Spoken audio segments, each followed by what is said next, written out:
नमस्कार दोस्तों, स्वागत है आप सभी का आपके अपने YouTube परिवार RS स्टडी ट्रिक परिवार में। और जैसा कि आप थंबनेल में देख रहे हो और आप सभी को पता है कि अपने राम सिंह यादव की पुस्तक के पूरे 50 पेपर कंप्लीट हो चुके हैं। वो यदि आप देखना चाहते हो तो डिस्क्रिप्शन में प्ले लिस्ट की लिंक दी गई है, वहां जाकर आप 1 से लेकर पूरे 50 तक पेपर देख सकते हो। और उसके बाद में हेराल्ड पुस्तक के अभी 35 पेपर कंप्लीट हो चुके हैं और आज के वीडियो में 36वें पेपर के पूरे 50 क्वेश्चन करेंगे। तो रोजाना समय पर वीडियो पाना चाहते हो तो चैनल को सब्सक्राइब कर लीजिए और नोटिफिकेशन बेल को ऑन कर लीजिए, ताकि आने वाले वीडियो की पल पल की अपडेट आप तक पहुंचती रहे। और इन सभी वीडियो की PDF फाइल तथा अनेक प्रकार के नोट्स प्राप्त करने के लिए आज ही हमारे टेलीग्राम को ज्वाइन कर लीजिए, जिसका लिंक नीचे डिस्क्रिप्शन में दिया गया है। तो चलते हैं पहले क्वेश्चन की ओर। आज का जीके का पहला क्वेश्चन आपकी स्क्रीन पर दिया गया है। यह पहला भाग है जिसमें सामान्य ज्ञान के हम 15 मोस्ट इंपोर्टेंट क्वेश्चन करेंगे। तो पहला क्वेश्चन लिखा है कि श्यामजी कृष्ण वर्मा ने इंडियन होम रूल सोसाइटी की स्थापना कहाँ की थी। तो होम रूल लीग की स्थापना कहाँ पर हुई थी? सर्वप्रथम होम रूल लीग की स्थापना की बात करें तो 1913 में। कब? 1913 में आयरलैंड में होती है। और किसके द्वारा की जाती है? रेमंड के द्वारा होम रूल लीग की स्थापना की जाती है। और उसके बाद में यदि बात करें हम भारत की, तो भारत में 1916 में। कब? 1916 में एनी बेसेंट और लोकमान्य बाल गंगाधर तिलक द्वारा होम रूल सोसाइटी की स्थापना की जाती है। परंतु आपके प्रश्न के अनुसार देखिए, यदि श्यामजी कृष्ण वर्मा द्वारा, तो वो लंदन में की गई। कहाँ पे? इंग्लैंड की राजधानी लंदन में की गई। ऑप्शन नंबर ए राइट होगा यहाँ पे। बर्लिन किसकी राजधानी है? जर्मनी की राजधानी है। पेरिस फ्रांस की राजधानी है। ध्यान रखना, राजधानियों से संबंधित भी आर्मी में क्वेश्चन पूछा जाता है। भारत कोकिला किसे कहा जाता? लता मंगेशकर, आशा भोसले, एनी बेसेंट या सरोजिनी नायडू। तो भारत कोकिला की बात आए तो वो आपके भारत की प्रथम महिला राज्यपाल सरोजिनी नायडू को कहा जाता है। और भारतीय राष्ट्रीय कांग्रेस की प्रथम भारतीय महिला अध्यक्ष भी कौन थी? सरोजिनी नायडू। यदि प्रथम महिला अध्यक्ष की बात करें तो वो आपकी एनी बेसेंट थी, जिसने 1916 में होम रूल लीग की स्थापना की थी। परंतु भारतीय महिला की बात करें तो वो सरोजिनी नायडू थी। लता मंगेशकर की बात है, यदि पूछा जाए भारत की स्वर कोकिला, तो स्वर कोकिला आपकी लता मंगेशकर है। और लता मंगेशकर का प्रसिद्ध गीत कौन सा है? ए मेरे वतन के लोगों। नेक्स्ट क्वेश्चन है, मुस्लिम लीग का लाहौर 70 जिसमें पाकिस्तान के गठन का संकल्प पारित हुआ, कब हुआ था? तो लाहौर अधिवेशन जिसमें पाकिस्तान के गठन का संकल्प पारित हुआ, और उसी अधिवेशन में मोहम्मद अली जिन्ना द्वारा, किसके द्वारा? मोहम्मद अली जिन्ना द्वारा पाकिस्तान की सीधी मांग की गई थी। वो अधिवेशन आपका 1940 में होता है। ऑप्शन नंबर ए राइट होगा। मुस्लिम लीग की स्थापना कब होती है? मुस्लिम लीग की स्थापना 1906 में होती है। तो 1946 में क्या होता है? 1946 में तो 16 अगस्त 1946 को मुस्लिम लीग द्वारा प्रत्यक्ष कार्यवाही दिवस मनाया गया था। निम्न में से कौन सा भारतीय रेल पटरियों का एक प्रकार नहीं है? तो भारतीय रेल पटरियों के 3 प्रकार होते हैं। कौन कौन से होते हैं? मीटर गेज, ब्रॉड गेज और नैरो गेज होता है, परंतु स्लीपर गेज नहीं होते हैं। ऑप्शन नंबर डी राइट होगा यहाँ पे। पूर्व मध्य रेलवे ECR बनने से पहले सोनपुर और समस्तीपुर मंडल निम्न में से किस रेलवे के हिस्से थे? तो सोनपुर और समस्तीपुर कहाँ पर स्थित है? ये बिहार में स्थित है, सोनपुर और समस्तीपुर। तो ये मध्य में भी है, पूर्व में भी है और ये उत्तर में भी आते हैं। तो इससे पहले जब ये पूर्व मध्य रेलवे नहीं बना था, उससे पहले ये उत्तरी पूर्वी रेलवे में आते थे। ऑप्शन नंबर ए राइट होगा यहाँ पे। बांदीपुर नेशनल पार्क कहाँ स्थित है? उत्तर प्रदेश, कर्नाटक, मध्य प्रदेश या असम। तो बांदीपुर आपके कर्नाटक में स्थित है। ऑप्शन नंबर बी राइट होगा यहाँ पे। कर्नाटक की राजधानी क्या है? कर्नाटक की राजधानी है बेंगलुरु। तो असम की क्या होगी? असम की दिसपुर होगी। उत्तर प्रदेश की लखनऊ होगी। तो मध्य प्रदेश की क्या होगी? भोपाल होगी। निम्न में से कौन सा देश और राजधानी का जोड़ा सही नहीं? ये लो राजधानियों से संबंधित क्वेश्चन। बांग्लादेश की राजधानी सभी को पता है ढाका है, क्योंकि हमने बार बार पढ़ा है कि बांग्लादेश की राजधानी ढाका में ही पहला क्या हुआ था? सार्क सम्मेलन हुआ था। कनाडा की राजधानी ओटावा है। भूटान की राजधानी थिम्पू है। जापान की राजधानी क्या? जापान की राजधानी बीजिंग नहीं है। बीजिंग तो किसकी राजधानी है? बीजिंग तो आपके चीन की राजधानी है।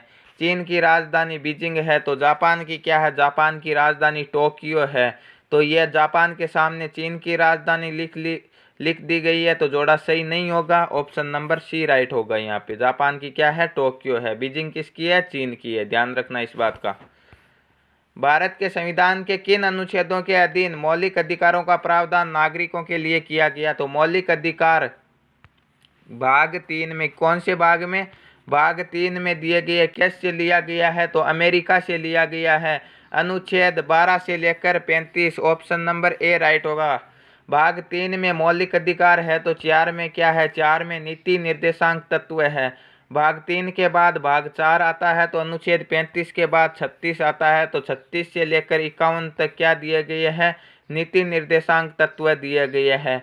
मौलिक अधिकार आपके अमेरिका से लिए गए हैं और नीति निर्देशांक तत्व आपके आयरलैंड से लिए गए हैं।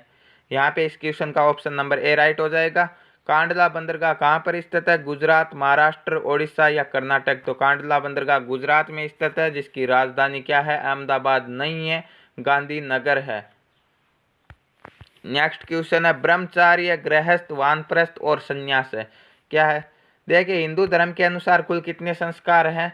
16 संस्कार होते हैं और उन्हीं में से ब्रह्मचर्य, गृहस्थ और वानप्रस्थ होते हैं। ऑप्शन नंबर ए राइट होगा। ये संस्कार है। 14 मेजर रॉक एडिक्ट्स किससे संबंधित है? चंद्रगुप्त मौर्य, अकबर, चाणक्य या अशोक?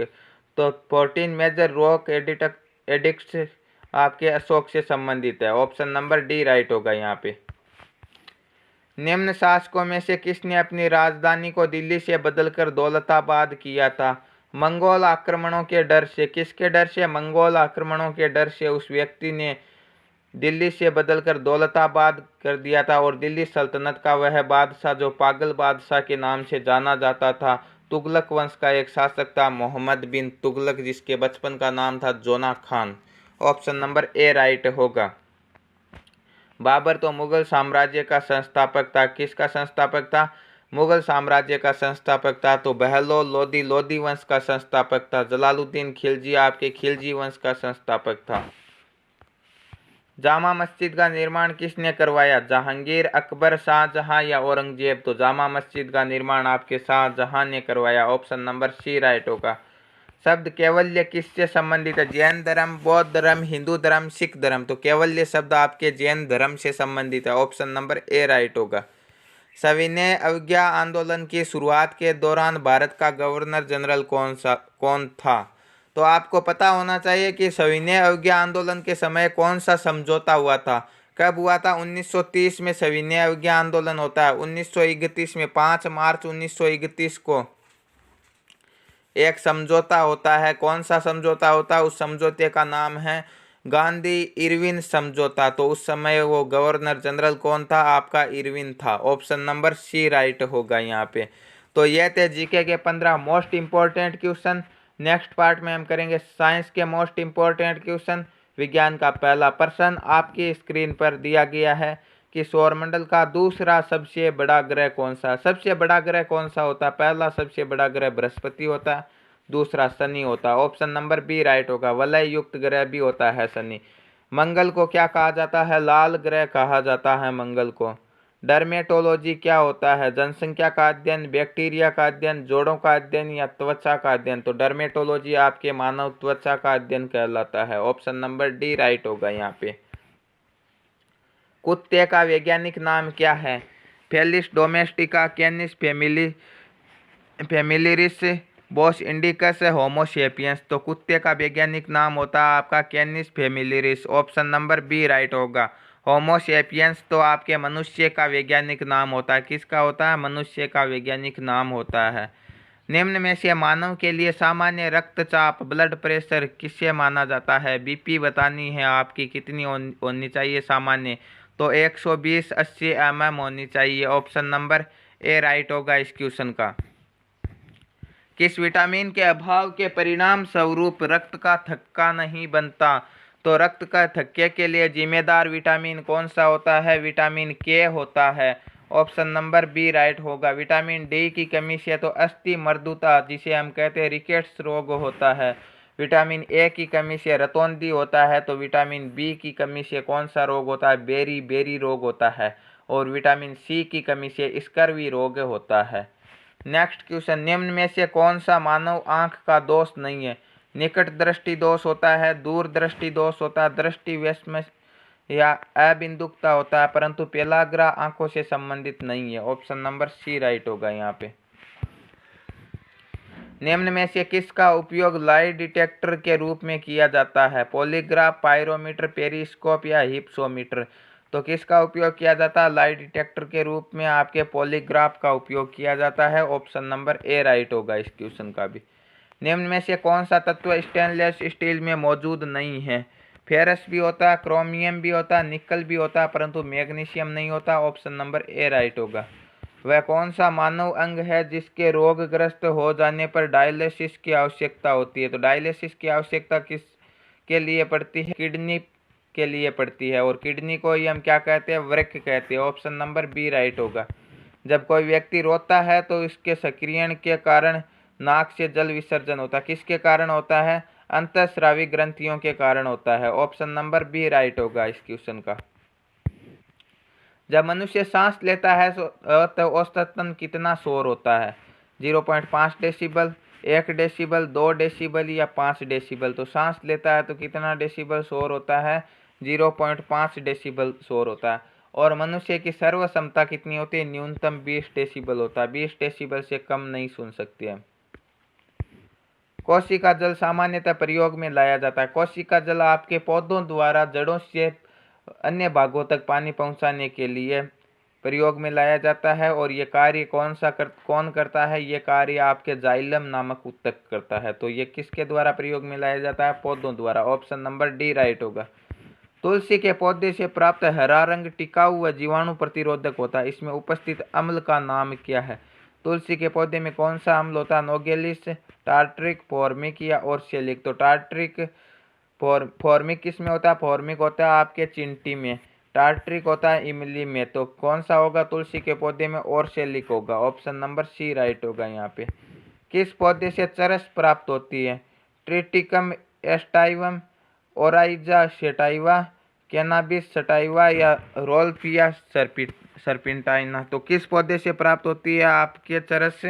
कैनाबिस सटाइवा से चरस प्राप्त होती है। ऑप्शन नंबर सी राइट होगा यहाँ पे। निम्न में से कौन सी वस्तु पेड़ की छाल से प्राप्त नहीं की जा सकती? टैनिन, कुनियन, भांग या उपयुक्त सभी। तो टैनिन और कुनियन तो छाल से प्राप्त की जा सकती है, परंतु भांग छाल से प्राप्त नहीं की जा सकती। ऑप्शन नंबर सी राइट होगा। भांग आपके फिबुला पौधे की जड़ों से प्राप्त होती है। किससे होती है? जड़ों से। निम्न में से कौन सा बायोडीजल पौधा है? जावा घास, रतनजोत, सर्पगंध या एलोवेरा। तो बायोडीजल पौधा आपके करंज या रतनजोत है। ऑप्शन नंबर बी राइट होगा। हाइड्रोपोनिक्स संबंधित है। किससे संबंधित है? हाइड्रोपोनिक्स आपके मिट्टी के बिना पौधे की वृद्धि से संबंधित है। ऑप्शन नंबर ए राइट होगा यहाँ पे। नेक्स्ट है, किस क्रिया के अधिक मात्रा में हो जाने से पौधे मुरझा जाते हैं? रसाकर्षण, श्वसन, वाष्पोत्सर्जन या कर्माकुंचन। तो अधिक वाष्पोत्सर्जन के कारण पौधे मुरझा जाते हैं। ऑप्शन नंबर सी राइट होगा। निम्न में से कौन सा पौधा तना छिद्रक कीट से मुख्य प्रभावित होता है? कौन सा होता है? धान या चावल आपके तना छिद्रक कीट से प्रभावित होते हैं। संगरोध विनिमय का संबंध है। किससे है संगरोध विनिमय का संबंध? आपके पौधों की बढ़िया किस्में पैदा करने के लिए, रोग युक्त जीव के प्रवेश को रोकने के लिए, रोग युक्त पौधों पर कीटनाशी का छिड़काव करने के लिए, या फिर रोग युक्त जीव की पहचान करने के लिए। तो संगरोध विनिमय का संबंध आपके रोग युक्त जीव के प्रवेश को रोकने के लिए है। ऑप्शन नंबर बी राइट होगा। तो ये थे साइंस के most important question. Next part में हम करेंगे गणित के मोस्ट इम्पोर्टेंट क्वेश्चन। गणित का पहला अति महत्वपूर्ण प्रश्न आपकी स्क्रीन पर दिया गया है। क्वेश्चन क्या दिया गया कि ए की गति बी से 2 गुना है। ठीक है, मान लो ए की गति 2 है तो बी की कितनी हो जाएगी? 1 हो जाएगी। और बी की गति सी की गति से 3 गुना है, तो बी की 3 है तो सी की कितनी होगी? 1 होगी। यही होगा 3 गुने का मतलब। यहाँ पे बराबर में कुछ नहीं है, 1 उतार दो, ये पास वाला, यहाँ पे कुछ नहीं, ये पास वाला 3 उतार दिया। 2 को 3 से गुणा किया 6, 3 को 1 से किया 3 और 1 को 1 से किया 1। तो नया अनुपात क्या आ गया? 6:3:1 आ गया आपका नया अनुपात। अब 42 मिनट में सी द्वारा तय की गई दूरी ए कितने समय में तय करेगा? तो सी 42 मिनट में तय करेगा और एक को क्या लगेगा? एक को सी की तुलना में कम समय लगेगा क्योंकि ए स्पीड चलता है। तो एक का सी का मान है 1 और समय कितना लगा? 42। तो एक का मान कितना? एक का 6 और 6 का भाग देंगे 42 में, कितनी बार जाएगा? 7 बार। तो ए उसे 7 मिनट में ही तय कर लेगा। ऑप्शन नंबर सी राइट होगा, सॉरी ए राइट होगा यहाँ पे। 130 मीटर लंबी रेलगाड़ी एक पुल को 45 किलोमीटर प्रति घंटे की गति से 30 सेकंड में पार करती है, तो बताए पुल की लंबाई कितनी होगी? रेलगाड़ी की चाल है 45 किलोमीटर प्रति घंटा, ठीक है, और समय लगता है 30 सेकंड। तो आ जाएगी आपके पास क्या? कुल दूरी। परंतु ये चाल किस में? किलोमीटर प्रति घंटा में। हमें किस में बदलनी होगी? मीटर प्रति सेकंड में। और जैसे ही मीटर प्रति सेकंड में बदलेंगे तो अपना नियम 5/18 से गुणा कर देंगे, ठीक है। 6 से 30 5 बार और 18 3 बार और 3 से ये 45 कितनी बार कटेगा? 15 बार। 15 को 5 से गुणा करेंगे कितने आएंगे? 75 और 75 को 5 से गुणा करेंगे आएगा आपका 375। तो कुल दूरी 375 मीटर की तय करती है रेलगाड़ी। और आपको बताया गया है कि जब रेलगाड़ी किसी पुल को, किसी प्लेटफॉर्म को, किसी सुरंग को पार करती है तो कुल दूरी कितनी होगी? रेलगाड़ी की लंबाई प्लस प्लेटफॉर्म की लंबाई। तो रेलगाड़ी की लंबाई 130 है, कुल दूरी 375 है, तो पुल की लंबाई कितनी हो जाएगी? इसमें से ये घटा देंगे 130, तो कितनी बच जाएगी? 245 मीटर लंबा पुल है। ऑप्शन नंबर सी राइट होगा यहाँ पे। एक वर्ग का क्षेत्रफल एक वृत्त के क्षेत्रफल के बराबर है। वर्ग का क्षेत्रफल क्या होता है? वर्ग का क्षेत्रफल होता है भुजा स्क्वायर। क्या होगा? भुजा का स्क्वायर होता है। और वृत्त का क्षेत्रफल होता है पाई आर स्क्वायर होता है। पूछा क्या? वर्ग के भुजा और वृत्त की त्रिज्या में अनुपात। वृत्त की त्रिज्या क्या होगी? आर स्क्वायर, भुजा है भुजा स्क्वायर। तो ये आर स्क्वायर इधर आएगा, क्या हो जाएगा? भुजा स्क्वायर बट्टे आर स्क्वायर बराबर क्या है? पाई दिया गया है। अब इन दोनों का स्क्वायर है, ये स्क्वायर हटाने के लिए, दोनों का स्क्वायर हटाने के लिए सामने वाले का क्या कर देंगे? वर्गमूल। तो भुजा बट्टे आर बराबर क्या हो जाएगा? भुजा बट्टे त्रिज्या बराबर √पाई/1 लिख सकते हैं, यार में कोई फर्क नहीं पड़ेगा। तो भुजा अनुपात त्रिज्या क्या हो जाएगा? √पाई/1। ऑप्शन नंबर ए राइट होगा यहाँ पे। यदि ए ओ बी एक सीधी रेखा हो और सीधी रेखा पर कितने डिग्री का कोण बनता है? 180 डिग्री का। तो कोण अक्ष का मान क्या होगा? तो यह जो पूरा कोण है इतना बड़ा, ये कितना होगा? ये 180 डिग्री का होगा। तो इन सभी को जोड़ दो। क्या क्या दिया गया? 3x - 8 है, 3x - 8 प्लस ये कितना दिया गया? 50 है, 50 प्लस ये कितना दिया गया? x + 10 है, x + 10 और बराबर क्या आ जाएगा? बराबर 180 डिग्री, क्योंकि एक सरल रेखा पर कितने डिग्री का कोण बनता है? 180 डिग्री का। तो देखिए 3x है और 1x ये दोनों प्लस के तो कितने हो जाएंगे? 4x। 50 प्लस का 10 प्लस का कितने हो जाएंगे? 60 और 8 माइनस का 60 में से 8 घटाएंगे तो कितने हो जाएंगे? प्लस के 52 बराबर 180 डिग्री।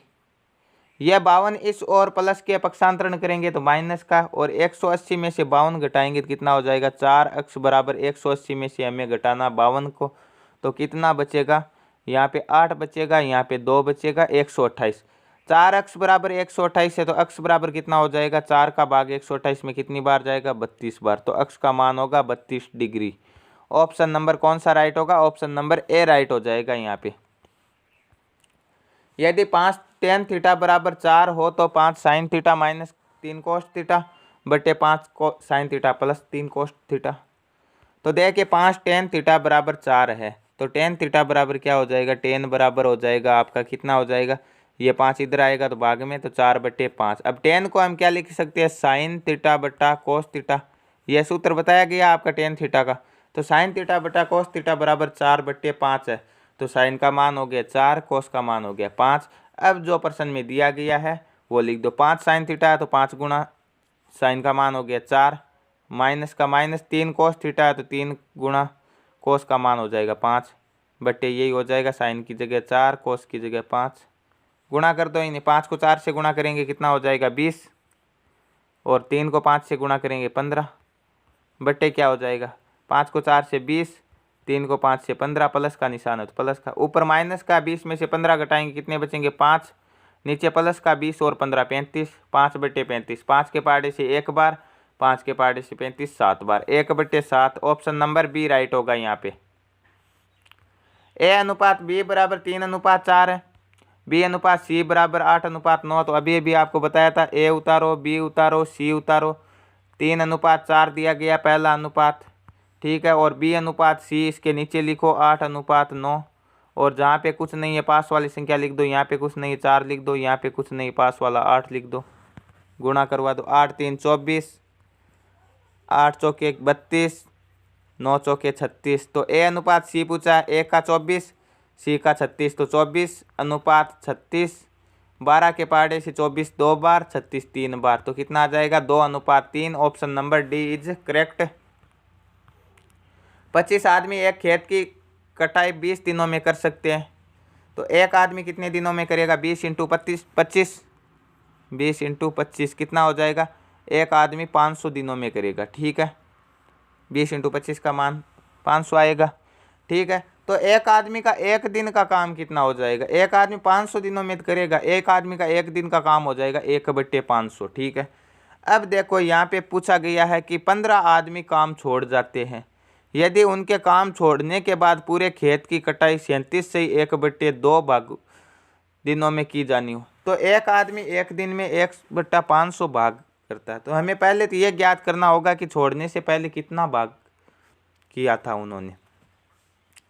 तो एक आदमी एक दिन में 1/500 भाग करता है, तो एक आदमी का हो गया एक दिन का काम 500, 1/500, तो 10 आदमियों का कितना होगा, 10 से गुणा कर देंगे।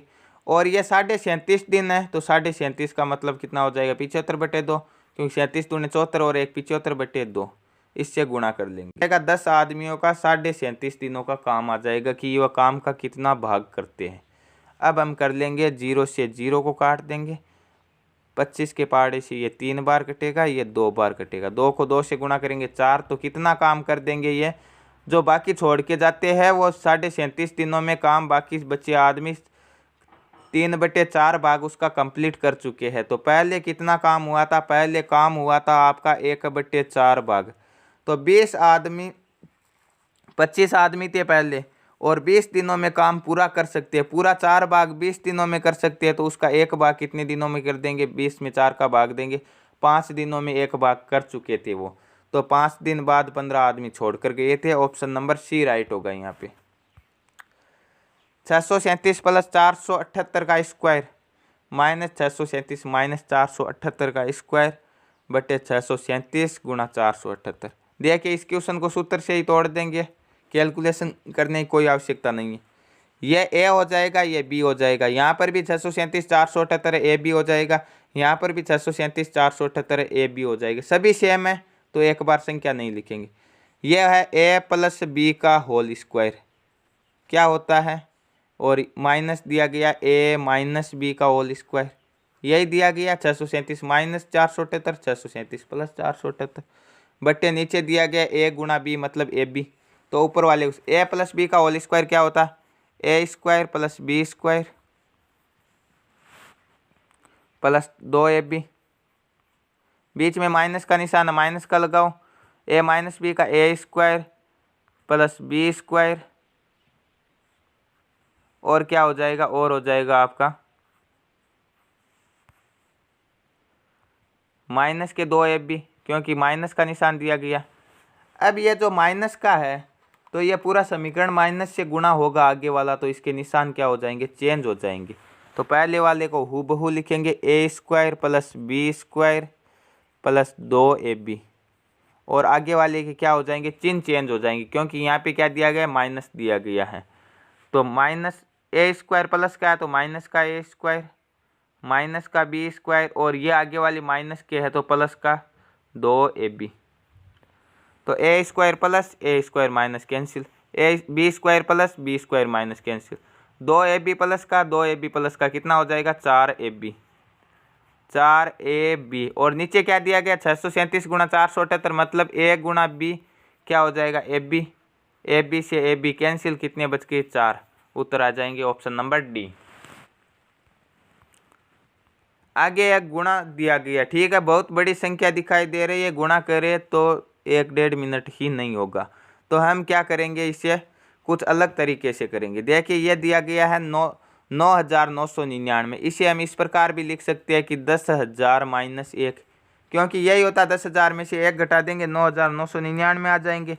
और अब इसे इससे गुणा करवा लेंगे, 10,000 माइनस 1 को गुणा करवा लेंगे। तो पहले इस संख्या को 10,000 से गुणा करवाते हैं तो कितनी आ जाएगी, ये 46, 91, 57, ठीक है, 4,69,157।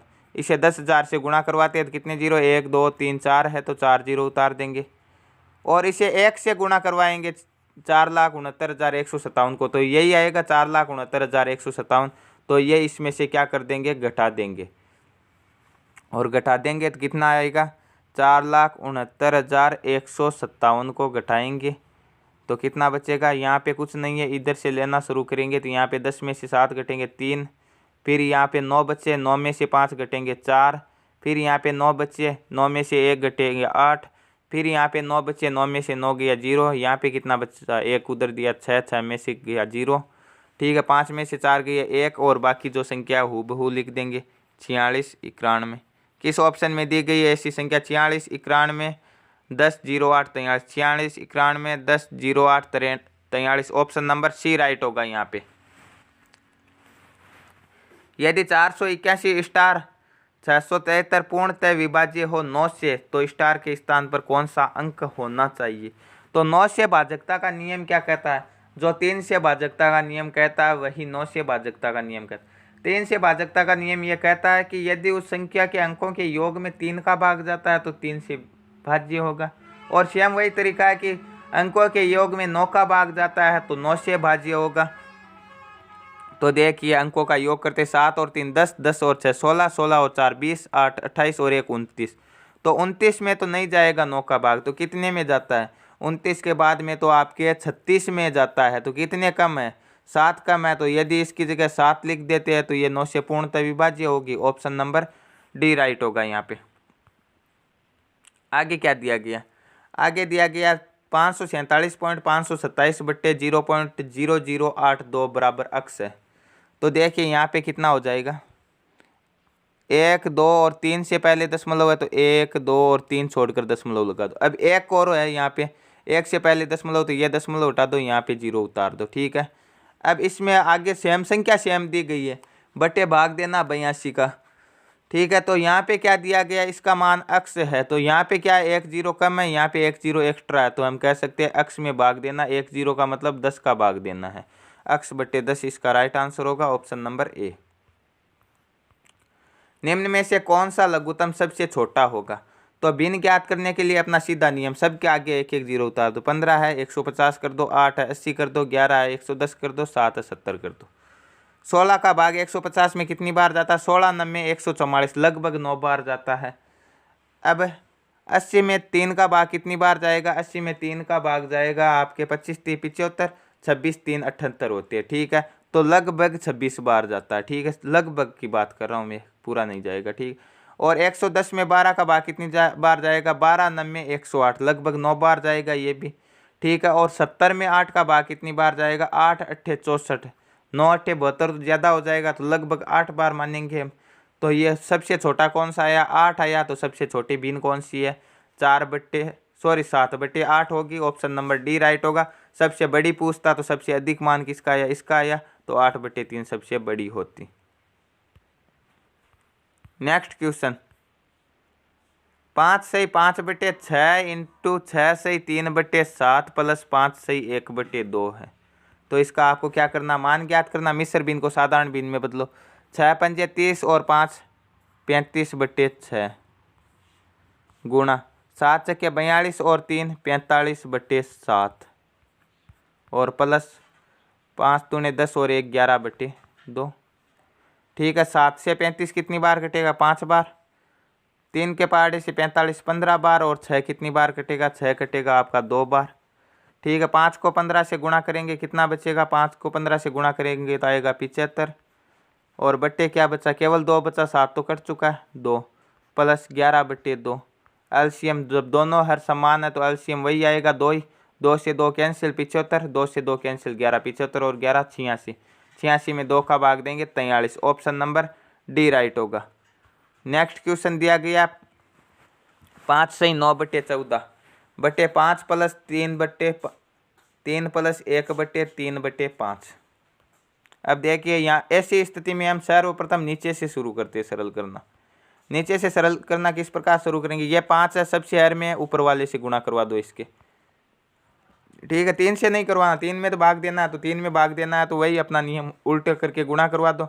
तो ये कितना आ गया 3 प्लस 5/3, इसे इस प्रकार लिख सकते हैं, ठीक है। अब यहाँ पे 1 लेंगे लघुत्तम तो कितने आएंगे 3 3 9 और 5 यहाँ पे आ जाएगा 14/9। तो इतनी दूर तक का क्या आ जाएगा 5 प्लस 3/14/9 और वही नियम 9 नीचे है ऊपर ले जाओ, ठीक है। 9 3 कितने हो जाएंगे,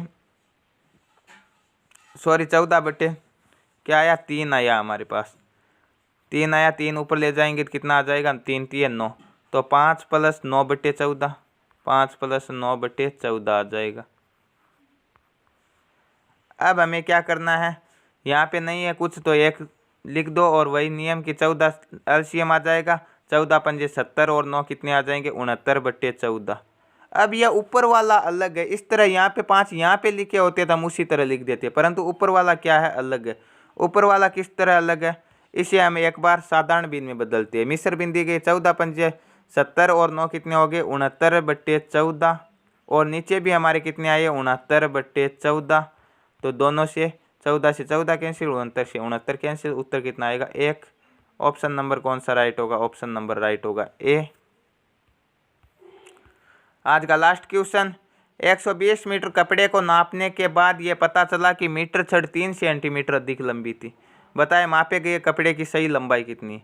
तो 1 मीटर में 3 सेंटीमीटर एक्स्ट्रा जाता है, तो 120 मीटर में कितना एक्स्ट्रा जाएगा 120 × 3 कितना आएगा 12 3 36, 360 सेंटीमीटर एक्स्ट्रा जाएगा। 360 सेंटीमीटर का मतलब 3 मीटर और 60 सेंटीमीटर, तो 120 मीटर तो नापा गया, 3 मीटर 60 सेंटीमीटर एक्स्ट्रा गया, तो 123 मीटर और 60 centimetre. Option number C right होगा। यह आपकी आंसर की दी गई है। और यह था आज का 36वां पेपर जिसके पूरे 50 क्वेश्चन। नेक्स्ट पार्ट में हम 37वां करेंगे और यह सीरीज पूरे 50 पेपर तक चलती रहेगी। रोजाना समय पर वीडियो पाना चाहते हो तो चैनल को सब्सक्राइब कर लीजिए, नोटिफिकेशन बेल को ऑन भी कर लीजिए ताकि आने वाले वीडियो की पल पल की अपडेट आप तक पहुंचती रहे। मिलते हैं नेक्स्ट वीडियो में, तब तक के लिए थैंक यू, धन्यवाद।